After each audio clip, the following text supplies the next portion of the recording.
Happy Thursday, Run Try Bike community, and welcome to our Fiery Embers show. This is not a show that is going to provide you with tips, tricks, or plans to get you fitter, faster, or stronger. And if that happens, I am sorry in advance. This show is to provide you with some laughs and levity within training and racing by having a chat with everyday athletes just like yourself about the absurd and the interesting things, such as what is the last meal you would eat before blasting off to Mars with Matt Damon? Today, I'm going to be joined by John Gray, the founder of Pretty Neat Performance Energy Balls. Excuse me. We recently shared John's How It All Started feature on our site, and he mentioned that it all started with a $19 pair of running shoes from Walmart. So we'll dive into that a little bit. John is someone that I met on Threads and have gotten to know him through not only our interview, but love engaging with him digitally. And I'm excited to chat and laugh with him during this show. So without further waiting, let's bring John to our Fiery Ember show. Hey, John, how are you, buddy? Doing good. Excited. Awesome. Yeah, me too. I'm ready to laugh. So, first question. I heard you told me in the green room that you're from just outside of Philly. So, does that make you a Pat's or Geno's guy, or maybe there's some other cheesesteak in that area that you'd prefer?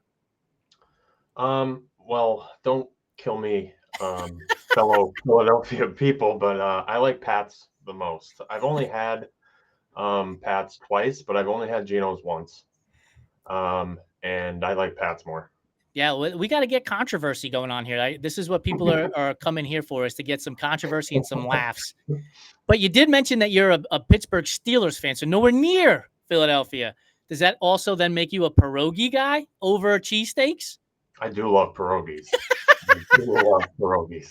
My mom used to make homemade pierogies like every holiday, like Christmas, especially when I was growing up. And man, they were so good.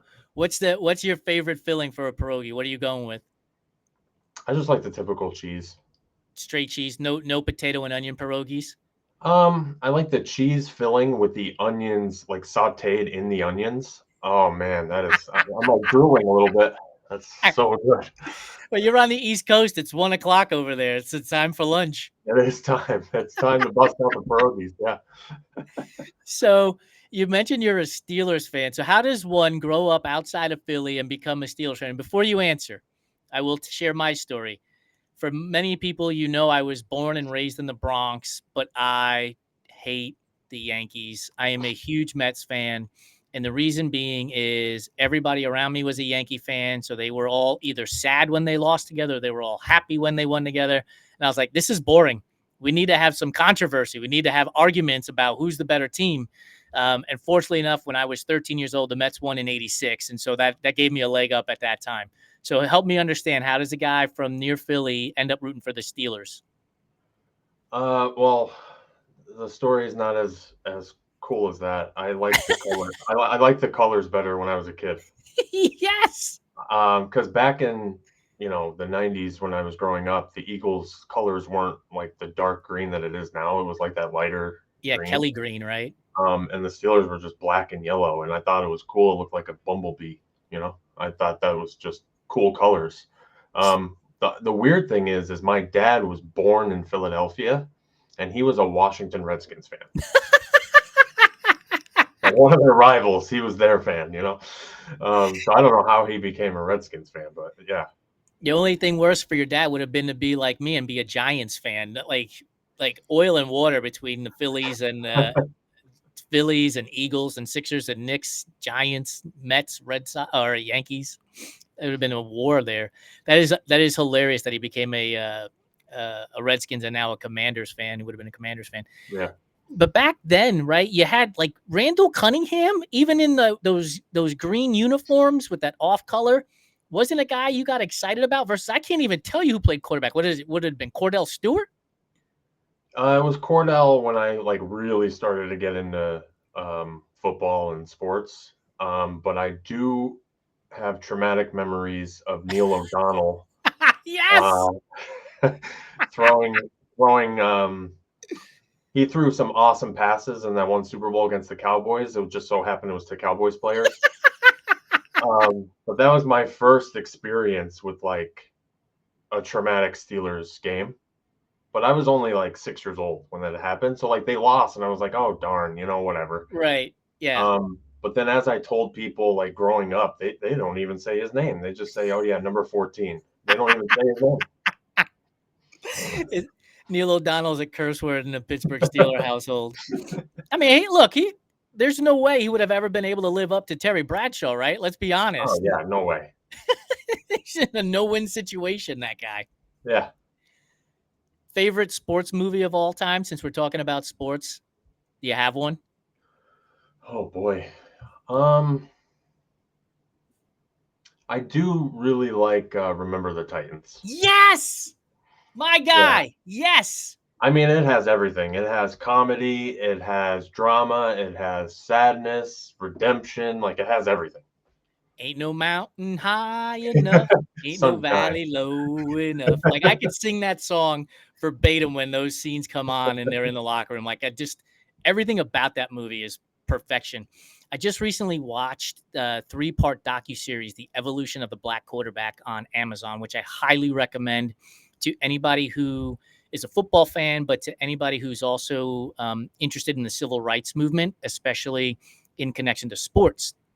But the one thing it did remind me of was of Remember the Titans. So I actually went and recently watched that movie again because of the civil rights component that Remember the Titans brings to the table Yeah. as well.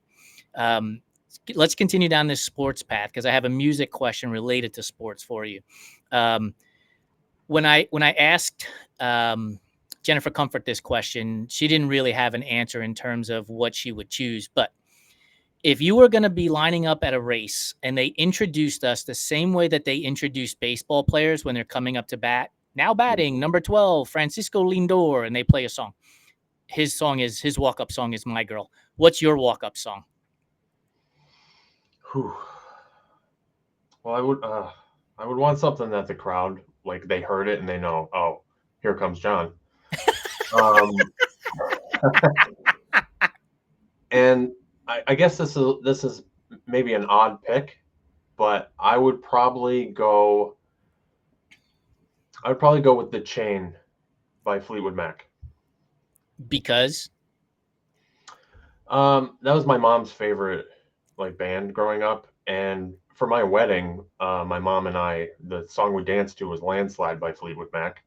So I would yeah, I just love the song. I love how it starts with like the bass and the drums coming in, and then it slowly builds into this crescendo. So yeah, I think I would go with that. I like all right, the older school songs.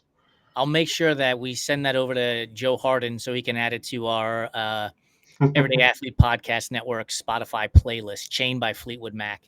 My answer to that question is Empire State of Mind by Jay-Z and Alicia Keys. I'm a dyed-in-the-wool New Yorker. It'll never leave my bloodstream, and that song is everything to me. Every time I hear it, it sends chills up my spine. And to your point, you want them to know, oh, here comes John. Well, if they're playing a New York song, they're going to know here comes Jason for sure. Yep. So let's stick with New York for a minute here. Pizza. What's your favorite topping? What are you putting on there? And if you say pineapple, there will be a technical glitch here. I was about to say pineapple, extra pineapple, but I love meatball on a pizza. Meatball with like dollops of ricotta cheese. Yeah. Oh, dude, that sounds so good. I was going through toppings one time. I was ordering a pizza, and it was like it had all the toppings listed, and I was like, let me just do something that I never did before, and I put those two things on it. Oh wow, I love it. I might have to get that for lunch today with the By the way, pierogi. for those of you, with a side of pierogies or an appetizer. Yeah. You're speaking my language right now, dude. Carbs on carbs on carbs. I'm here for it. For those of you who are listening and watching live or watching later, John posts on Threads probably once a week, maybe once every 2 weeks, images of pizza, and they will make you drool and make you want to run out and buy pizza. Seriously. Do you call it a pie? What do you call it when you say to your wife, hey, I want to get pizza? Do you say, I'm going to go get a pie? What do you say? Just the pizza. Just a pizza. It must be a New York thing. Like I say, I'm going to go get a pie. Like, and people know it's pizza. When I hear pie, I think of like pumpkin pie or apple pie. Right. I get it. I, I had a discussion like this in college with someone, like for like something like this, like a notebook, yeah, right? I was calling it like in college, like, oh, here's my tablet. And they were like, interesting. let me take this tablet out of my backpack. And they're like, that's not a computer. And they're like, no, no, like this. And they're like, you mean a notebook, you know? And I was like, okay, well, I thought notebooks were computers. And it's crazy how the different regions of the country says different things. Like I don't call soda pop. No, neither do I. It's typically you say I'm going to get a Coke, but and literally mean a Coke, not soda when you say Yeah. that. So no, you don't call it a pie. What do you call the place where you get pizza? Is it a pizza restaurant? Is it a pizza place? Is it a like I call it a pizza joint. That's how I grew up, and it's called pizza joint. I'm not cool enough for that, so I just say a pizza place.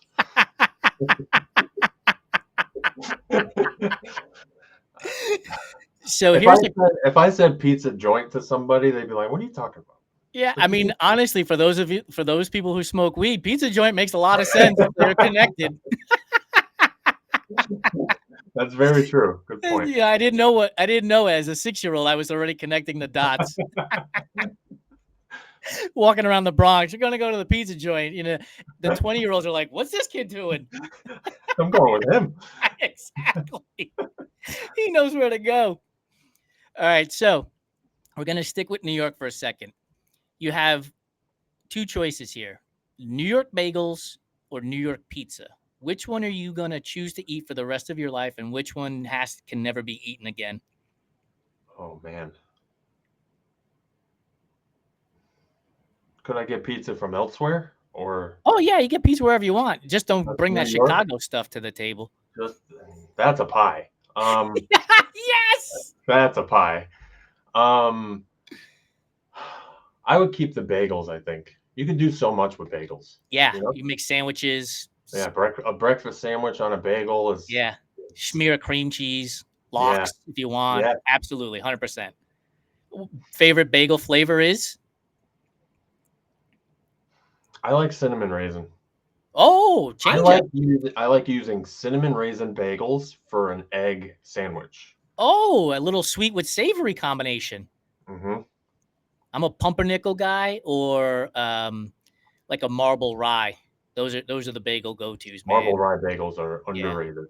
But I will say this, like if I go to a new joint, I always order either a poppy seed or a sesame because that's if they can make that right, then they can make the other ones right. And if they make that one wrong, the other ones are going to be totally fucked up anyway. So don't even bother.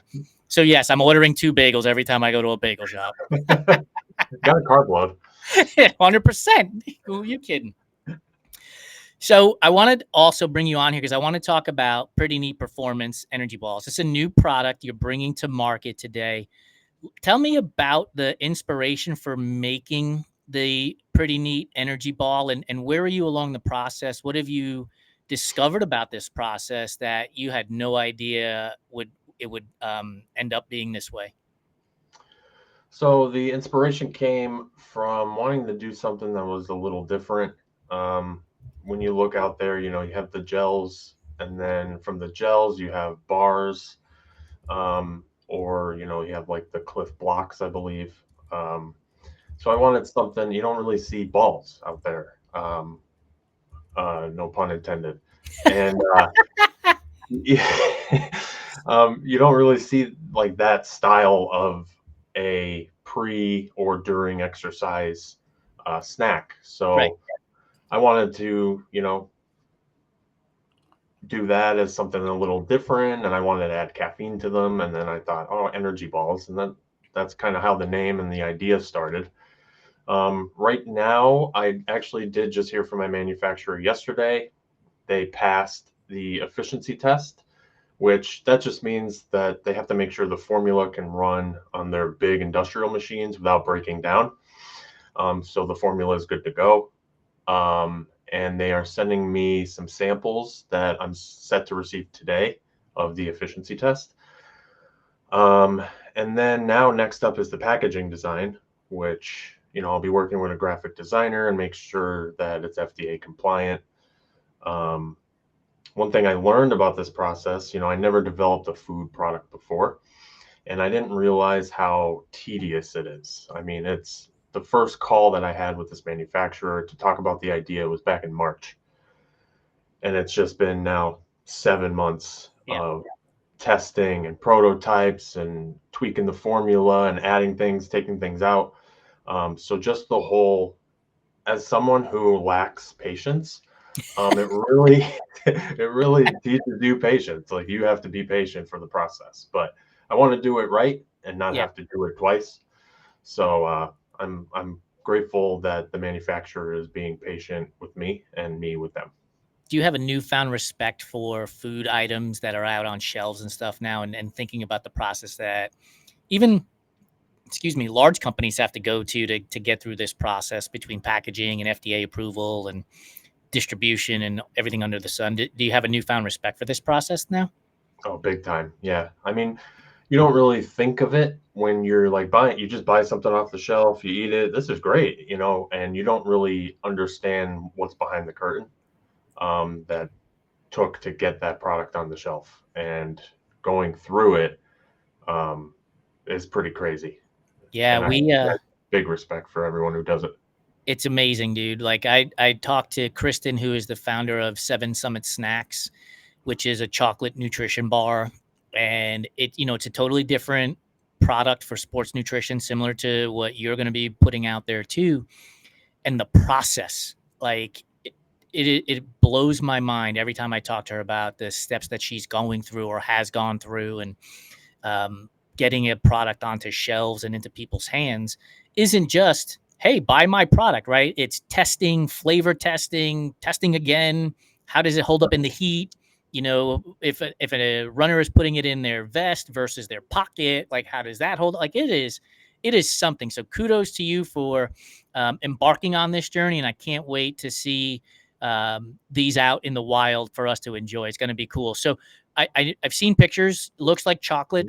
What flavors are you going to be launching with? Right now, we're just starting with chocolate. Okay. Figure just, something basic to kick things off. I have a list of, I don't know, 10 to 12 different flavors ready to go. So it's just about getting the recipe correct and the flavoring correct. But now that the base recipe is set in stone, really it's just about flavoring adjustments now. So see how these ones go. If it all goes well, I would like to release a second and a third flavor relatively quickly, just to have a nice lineup. Yep. And then we'll go from there. I would avoid the pineapple and pizza flavor altogether. That'll be our April Fool's flavor. I mean, based on your answer about cinnamon raisin bagels, I clearly see that that's going to be an option here in the future for sure. Are those the shoes behind you that were your $19 Walmart shoes that launched your running journey? No, these are some Nike shoes that Okay. I don't run in these. Okay, I just saw that singular pair of shoes back there. I was like, I wonder if he's memorialized these $19 Walmart shoes. No, they're in a glass case over there on the wall. It's the John Gray Wall of Fame. Here's the first cotton T-shirt. Yeah, I autographed the shoes. They're worth nothing. You throw them up on eBay, 6 cents, 8 cents. You're winning. Oh, that's fantastic, dude. You know what would be cool is actually if somebody actually did do that. Like, here's the first pair of shoes I ever ran in, and just kind of built like their own little wall of fame. I think, look, we hang medals. Why not that stuff? That is true. And people, I saw, I forget who posted it.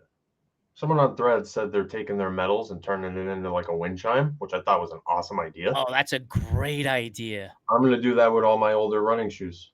Just have them all dangling. It won't be chimes, it'll just be thuds. You're gonna have to sew on like little cymbals so that they actually make like a chime sound. Next new business adventure, pretty neat performance, wind chime thuds, and then you just selling those things out there. That would be hilarious. Oh my goodness! All right, dude. So I put this question in the intro, and it all stems from a conversation I had with Jennifer Comfort, who I've referenced here before, but she has some of the best answers to these questions. And so I reference her again. I asked her, the movie Mars, Matt Damon goes up there and he eats sweet potatoes for the rest of his life while he's up there. So you're getting ready to get into a rocket ship to blast off to Mars to eat sweet potatoes for the rest of your life. What's the one meal you're going to eat the night before you get in that ship?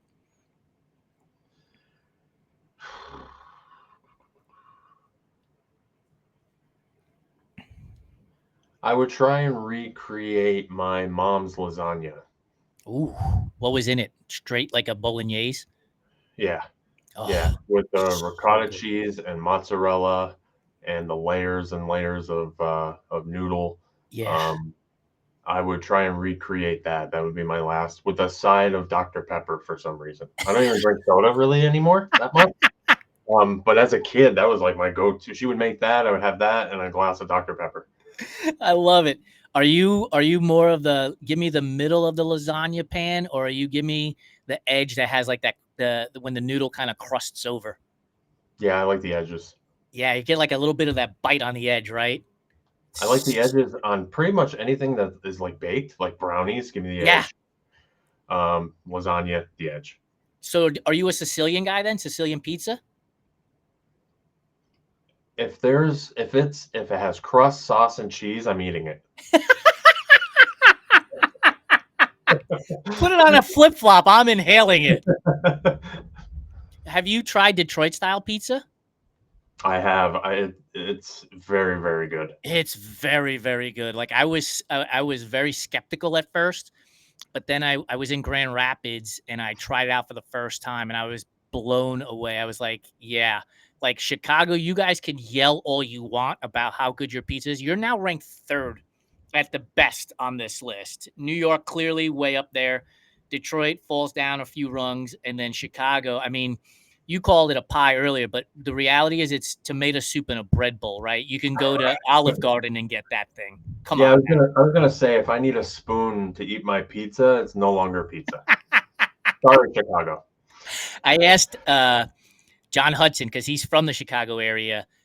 How does he eat his Chicago style pizza? Like, you got to use a fork and a knife, right? Or does he just like go head first in like a pie eating contest at the state fair? He said he uses a fork and a knife at first to cut it, and to get it so then he can then manage to hold it.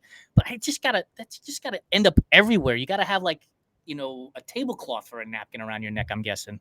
I would have to not get anything on my clothes. I would have to wear like an astronaut suit.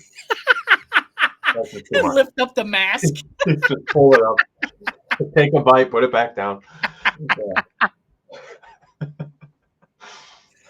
You've mentioned Italian food a couple of times now already, but outside of Italian food, is there a culture, a food culture that you really love that you would eat hands down without any questions? Oh, I would eat Mexican food every day, every Mexican single food is day. hard to go wrong with, man. Yeah. Have you ever tried Ethiopian food? No. Oh, my favorite. Like, I love Italian food, and strangely enough, oddly enough, I guess. So Italy was occupying Ethiopia during World War II, and so if you go to an Ethiopian restaurant, they'll have Ethiopian dishes, but then they'll also have like veal parm on there because it's a part of the culture from Italian occupation. But in Ethiopian food, they have injera, which is a bread, and honestly, it looks like an ace bandage wrapped up, but you unroll it and then you use that so as your utensil. You don't use forks and knives. You just grab. They have like lentils and potatoes and oh, dude, if you can find your way to an Ethiopian restaurant, absolutely do it. Take the risk and live outside the box. I'm glad you're not the salesperson for them because ace bandage rolled up doesn't sound appealing. But I don't want you to be shocked when you get there and they put injera on the table and you're like, why are these ace bandages here? How'd they know my ankle was hurting? I would think my PT was the chef. Yeah, exactly right. Oh my goodness. Hey, PT, good to see you again. Would you call yourself a reader? Are you a person who enjoys reading books? Yeah. What's the last book you read and did it have an impact on you or you're like, yeah, that was good. Next. It was a Riley Sager book. It was like I don't want to say horror, but it was more like a drama style book. It was called man, The Final Girls or The Final Girl, and it was I thought it was really really good. I normally don't go for like those kinds of books, but my wife had it, and I was like, yeah, let me give you a shot. Give it a shot. I was hooked. I loved it. Are you a fast reader? Like, can you like zip through books? Yeah. Yeah. See, it takes me months to get through books, dude. Like, I am one of the slowest readers out there. If I really I really liked this book, I was done in like a couple days. But yeah, there's some books where like it's like a slog to get through. Like I can't like get into it, and they'll take me a long time to get through. What's one of the things in this world that you're like, man, I would love to do that? And I'm going to give you some options: become a chef, become a writer to write books, become a classical musician, like anything like that, where you're like, man, I wish I had the talent to do something like that. I would say a chef. I wish I could like. I see these people. I see people on threads like, all right, here's an easy recipe. I'm like, easy for who? Like, this took me 20 minutes to whip together one night. I'm like, okay, yeah, that would take me about 8.5 hours. By the time I'd be done, I wouldn't even be hungry anymore. One of the things that always gets me is interior decorators. Like, I don't have the vision. When I walk into a house or an apartment that's empty, and people are like, oh, I could see a couch here and a table there and a lamp here. And I'm like, I don't see anything. I just see floor. This is just space. Like, the interior designer to me blows my mind. Like, that is a talent I do not possess, not even close. Another one I would pick is like an artist. Like, I'm the stick figure guy, you know? These people doing these and then you see sometimes I saw this one picture, it was a portrait of like a celebrity or something. And the picture was made up of little pictures to make up like their face. So like you got like real close and it's like these little pictures all around. I'm like, there's no way. No way. You mentioned patience in your process of getting the pretty neat performance balls out there. Could you imagine the patience of trying to figure out the dots of little pictures to make this massive picture? That canvas would be in the garbage. No way. What's a guilty pleasure you have? And before you answer, I'll tell you mine. My guilty pleasure is watching real estate reality TV shows. I cannot get enough of real estate reality TV shows. They go to these houses and they're like, this house on the edge of Malibu is on, quarter of a square acre and it's $17 million. Right. And I'm like, I'm blown away by it. And then I get into the reality part of it. And it's just, I love it. I can't get enough of it. I do love those shows like that. All the different ones too, like My Dream Beach House or My Dream Lake House. But my favorite thing about those shows are the like jobs of these people looking for these homes. I walk your pet rock. And then this is my wife here, and she makes sculptures out of blades of grass. Our budget is $8 million. Like, what? How? Can you imagine being the talent finder, right? So that, like, they have to probably send in audition tapes, right? And the talent finder who's going to schedule these people to be on the show has got to be like, seriously, where'd you get $8 million from? Like, how are we going to do this? Like, I would be blown away in that role too, right? Like, you'd be like, nah, this can't be real. And then you got to pick up the phone and get in touch with these people. That's got to be amazing.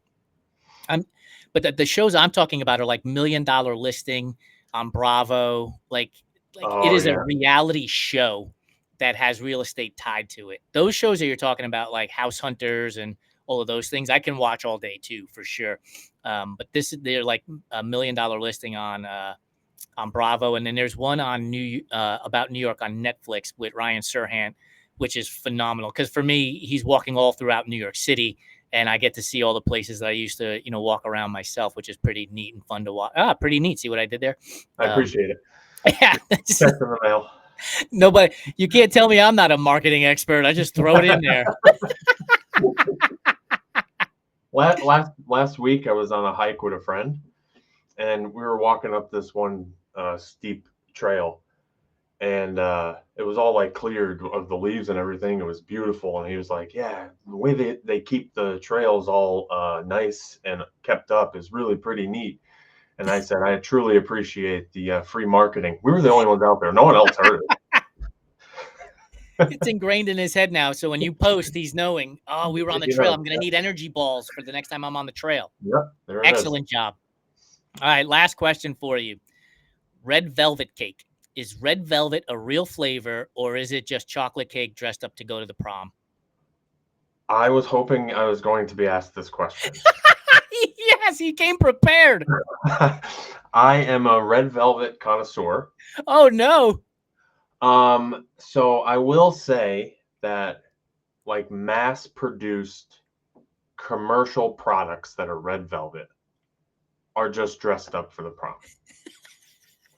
But legit red velvet is its own thing. Because with legit red velvet, there's like buttermilk in the recipe. There's a little bit of vinegar in the recipe. The cocoa has to be more dull in flavor than a chocolate cake, because you're supposed to get a little cocoa, but also a little tang in a red velvet cake. Yeah. So I'm thrilled that I was asked this question. I've been ready to answer this question for about 2 months. And I'm glad that the moment has been presented to me. By the way, breaking news here on Fiery Embers on the Run Try Bike Everyday Athlete Podcast Network. The next two flavors of pretty neat performance energy balls are going to be cinnamon raisin and red velvet. You heard it here first, folks. Yep. Just saying. Yep. Exclusive. That's it. This is the show you come to for exclusive, groundbreaking news. No doubt about it. I'm excited to announce the next time I'm on. I'm excited to announce the pineapple pizza flavor as well. So we'll see you on April 1st. We'll book it right now. Okay, so I mean, I could talk all day, dude. As most of my friends and family know, I could talk all day. But I'm gonna ask. This will be the last question. What's a meal that you can recall having that you were so excited for, and then you took that first bite and you were like, "Oh, awful! This is not meeting expectations." There was a sandwich shop. They're not there anymore, but it was like I wonder why. What an accidental segue that was. It was like a 10, 20 minutes away, and all my friends were hyping up this sandwich, and I was like, it was a chicken parm sandwich, and I was like, all right, whatever, I'll go try it. Hyped it up all week. I even got myself hyped up for it. I was like, oh, this is gonna be awesome. I got there. Oh man, the cheese wasn't melted. Oh no, out. Yeah, I didn't know that until I took a bite. Oh, the chicken cutlet probably was soggy, not crispy. The breading on the cutlet wasn't in the middle. So like they cut the sandwich in half, and it was just like a grilled piece of chicken. Oh no. And then I opened the bread, and it was breaded on the ends, and it looked delicious on the ends, but then the cheese wasn't. I'm like, was this cooked? It was made. It looked like it was made the previous night, and then just given to me. So I don't know why they're closed. I have no idea. The only reason why that place was open is because your 4 friends kept going there, and then you finally showed up. And you were like, "What is this? There's no way this is real." You're looking around for Candid Camera. For those of you who aren't old enough like me, Candid Camera was like a spoof show that they used to have play pranks on people and film them. Anyway, John, thank you so much for joining me on this Fiery Embers show. It was a blast. Really appreciate you taking the time to cut it up and laugh with me. For those of you who are just joining us, this will be on our Instagram feed here in a moment, but you could also see the replay on Facebook, Twitter, Instagram, YouTube, and LinkedIn. It will be on our website here in a few days. And then lastly, make sure you subscribe, rate, and review our podcast, Everyday Athlete Podcast Network, where this will also be. So wherever you get your videos and your podcast. We are there, and this episode will be there. John, appreciate your time. Have a great rest of your Thursday and a wonderful weekend, man. Thanks, you too. This was awesome. Can't wait to do it again.